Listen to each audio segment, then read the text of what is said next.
Three men were flying over the ocean when their plane crashed on a mysterious island inhabited by Indians. The men were knocked unconscious when they crashed, but when they woke up, they were at the King Indian chief's throne.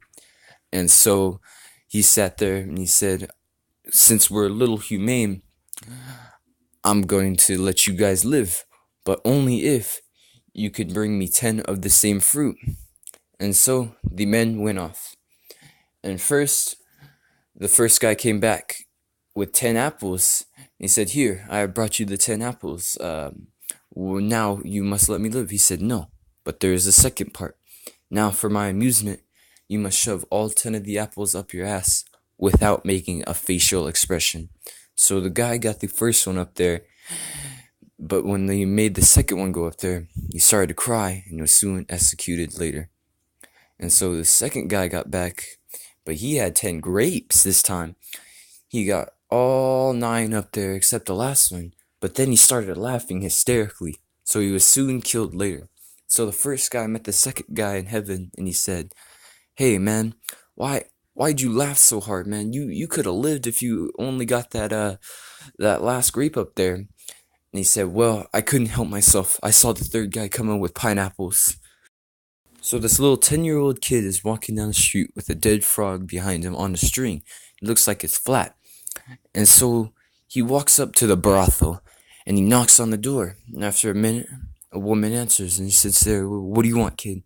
He says, "I want to sleep with one of your women. And I got the money to pay, and I'm so content I'm not going to sit there and leave until I do." And the woman sat there and she's like, "Oh, okay, well, fuck it, fine."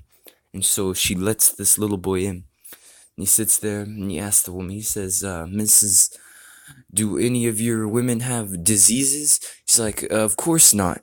But he said, "Well, I've heard all the men in the neighborhood talking about how they got diseases after they made it with Amber." He sat there, "That's the one I want." She said, "Oh, all right, fine then. First door on the right." And so he went down the hallway and on the first door on the right. And after 10 minutes or so, he came back. And they sat there. Then when he paid the woman, he was about to leave. And so she sat there, wait. Before you leave, I gotta ask you." I said, "Well, why do you want to sleep with the woman so much? Why did you do this?" And he said, "Well, out of all the girls with diseases, why'd you pick that one?" And so he said, "Well, she's gonna give me a disease. And you see, when I get home, my babysitter likes little boys. And so she's gonna catch the disease. And then, when my dad takes the babysitter home, he's gonna bone her. And then he's gonna get the disease. And then, he's gonna come home and make love to my mom. And then she's gonna get the disease. And then, in the morning when my dad goes to work, the milkman's gonna bang my mom. And then he's gonna get the disease. Cause that's the fucking bastard that killed my frog." So there's 3 robbers, and these 3 robbers were robbing a mall when the police were called, and they had so little time, the mall was locked down, and so the men were running from the police now who has spotted them, and they're running fast as they can be, but the police were not far behind them. They're running out of options to hide, and soon they come across 3 sacks on the ground, and so the men get in the sacks and sit there and wait. The police finally catch up to them, and they sit there and see these 3 sacks sitting on the ground. They said, that's pretty interesting." And so the cop walks up to the first sack on the ground, and he sits there and kicks it. And he sits there, and the bag goes, "Woof, woof, woof, woof." And he's like, "Oh man, I feel so bad. I just kicked a sack of puppies." And he sits there, and he sees the second bag laying on the ground. And so he walks up to it, and he kicks it real hard. And it sits there, and it goes, "Meow, meow." And he's like, "Oh man, I feel even worse. I just kicked a sack of kittens." And so they see the third sack sitting down. They sit there, they walk up, and they kick it real hard. Nothing. He kicks it again. Nothing. He kicks it real hard this time, it falls over. And he sits there and he goes, "Oof." And he kicks it really hard this one more time. And he sits there and he goes, "Fuck you, I'm potatoes. I'm not supposed to make a sound." So there was a monkey in the jungle smoking a joint on a tree. And when he was sitting there, a little gecko came walking through the jungle. And he sat there and he saw him. And he said, "Hey man, what are you doing up there? what is that? He sat there, well, I'm smoking a joint, bro. You want one? The gecko's like, sure, why not? So, the gecko climbs up the tree with the monkey, and, the monkey passes the, gecko a joint.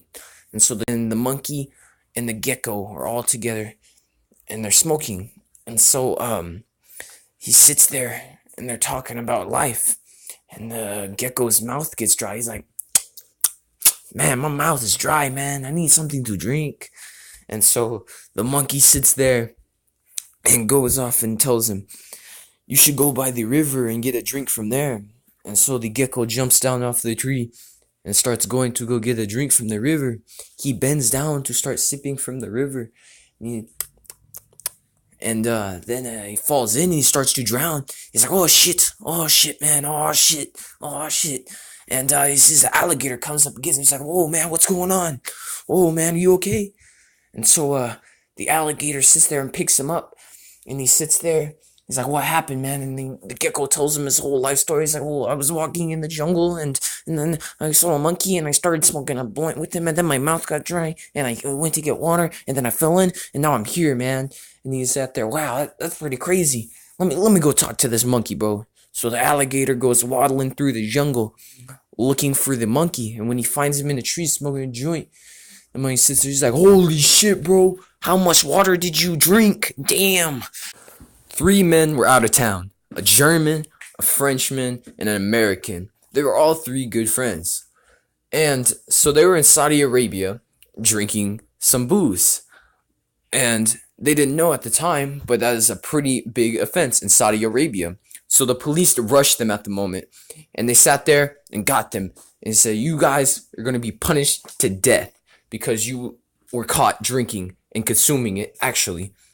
And so they went to court a few days later, and since they all had really good lawyers, they got it talked down to life imprisonment. And when they sat there, they realized it was a Saudi holiday. He sat there, you know what? I'm feeling nice, guys, so y'all are just going to get 20 whiplashes, all right? And so the day of their 20 whiplashes comes, and they sit there, and he's like, oh, man, it's my wife's birthday. She wants to give each and every one of you one wish. And so the 3 guys are lined up. The German goes first, and he sits there, what is your one wish going to be, sir? And he sits there, well, and he thought for a while, and said, you know what, just tie a pillow to my back. The pillow only took 10 of the lashes, and then it cut through, and he took the rest. Bleeding and crying, he was carried away. The Frenchman got up next, and he thought for a minute, and he said, well, you know what, I want my wish to be 2 pillows to my back, yeah. And so they tied 2 pillows to his back, but it only lasted for 15, and soon he was took away crying and whimpering too.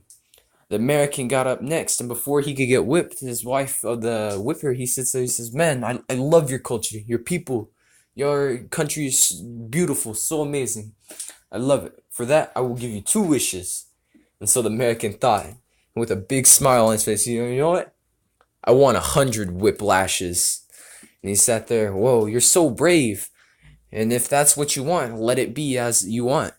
And he sat there, and for your second wish, and he smiled so big, you could see his teeth. He sat there, tie the French bastard to my back.